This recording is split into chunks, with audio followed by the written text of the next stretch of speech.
Hello, welcome to Bob's Dungeon. My name's Bob, I'll be your host. This is the second video of my look at Advanced Dungeons & Dragons 1st Edition. In the first video, I talked about the Player's Handbook.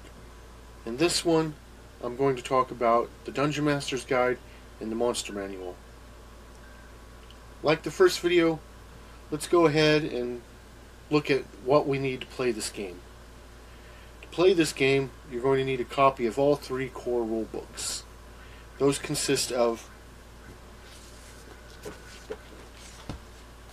the Player's Handbook, which I talked about in the first video,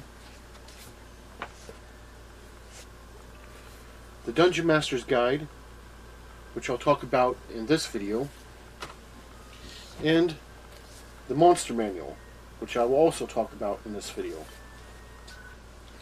You will also need a full set of dice, which consists of a 20-sided die, a 12-sided die, preferably two 10-sided dice for rolling both percentiles and tens, an 8-sided die, a 6-sided die, and a 4-sided die. So let's start by looking at the Dungeon Master's Guide.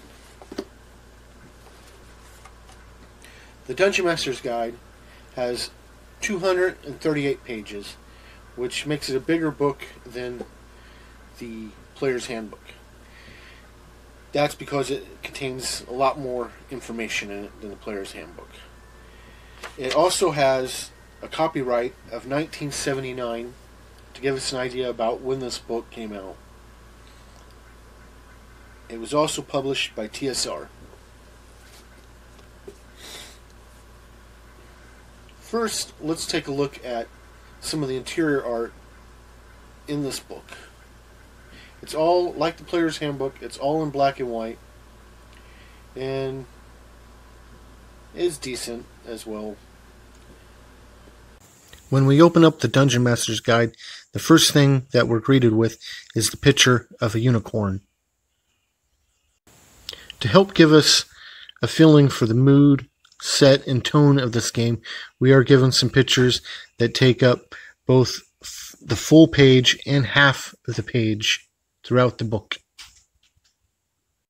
Once again, we are also given a couple of cartoonish style pictures in this book that kind of seem a little out of place with everything else, but at the same time, I kind of feel it's a shame that they didn't include stuff like this in some of the later editions of the game. The Dungeon Master's Guide has everything you'll need to actually run the game as a Dungeon Master. It has rules in this book for creating a campaign and running a world in D&D. It has additional information for the players in this book that I think should have been included in the Player's Handbook, but they went with putting it in the Dungeon Master's Guide. This is information such as the characters' saving throws for when they need to make a saving throw against different specialized attacks that they may encounter in the game. The book also has the hit matrix chart for what a player needs to roll on a 20-sided die in order to hit an opponent in combat. Those two things I think would have been very useful to put in the Player's Handbook, but they went with putting it in here. I guess that's okay. This book also has more information on spells, which will help give you a greater feel of how they work in the D&D world. It has charts in here for distributing rewards, such as experience points, so that the characters can level up. And also has charts and rules for generating other rewards, such as treasure and gold and magic items. It has rules in here for how to handle magic items. It has a section in here on how to deal with diseases that characters might encounter, such as any kind of disease you think of. One in particular they focus on is lycanthropy, and tells you how to deal with a character becoming a lycanthrope in the game, which essentially boils down into don't let them play the character anymore. There's a section in here that talks about how to allow players to play monsters as player characters. It's several paragraphs long and essentially comes down to that the game is human centric and they have no rules for that, so you're at your own discretion, which is kind of silly.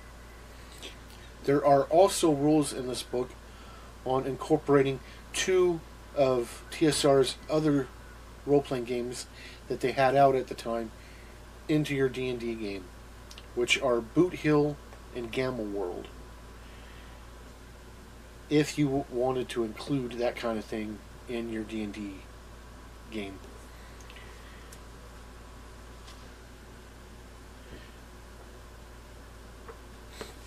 The book is also full of charts and other things that a game master would need in order to run the game. All in all, it's pretty good. A lot of information in the book for both the player and game master, which a lot of the player stuff they have in here I think should have been included in the player's handbook, but I think that's just me being nitpicky. So next I think we're going to go ahead and look at the monster manual. First off, we'll again take a look at some of the interior art in this book, which is, like the others, in black and white, and mostly revolves around giving portraits of certain monsters. Not every monster has one, but the artwork kind of ranges a little bit. It's alright, it does its purpose. When we first open up the monster manual, we are greeted by the scene of a bullet fighting a group of adventurers.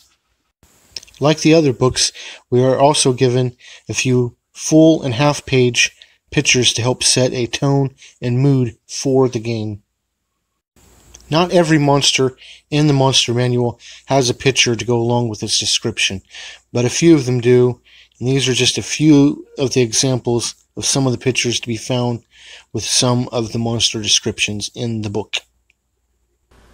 This book is the smallest of the three. It has 109 pages. It has a copyright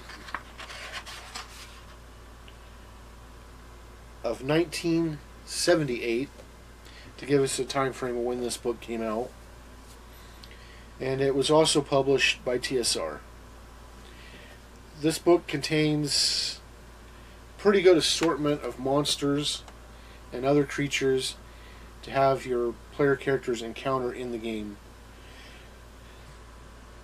The list is not an end-all be-all list for the game. There are other supplements out there that have other monsters and things that the players can encounter. All in all, it's very decent and well worth having.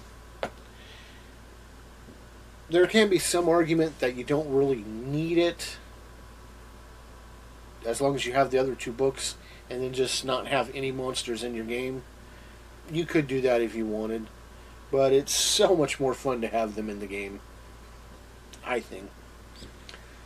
So that's my quick look at Advanced Dungeons & Dragons First Edition. It wasn't really in depth, just a look at what's in this game. I've never actually played First Edition D&D. When I came into Dungeons & Dragons, it was Second Edition. And that was a long while back. Overall, there are 3 questions I guess I should ask about this game. Would I play a character in this game? If that's what everybody wants to play, I guess I would play a character in this game. It wouldn't be my first option. It's just too restrictive on non-humans and too human-centric for my taste. Would I run this game? I would probably run it if, I had enough players and they wanted more than just a one-shot game, kind of like maybe a well-rounded campaign of probably last a couple of weeks. Nothing big, but nothing one-shot. Would I recommend this game? Even though I've never played it, just looking through the books kind of puts a little bit of nostalgic feel in me. So if you're looking for kind of a nostalgic type of classic game, yes, I would recommend it. But otherwise, I would recommend that you look into another edition. Well, thanks for joining me on this look through first edition D&D, and we'll take a look at something else next time. Bye.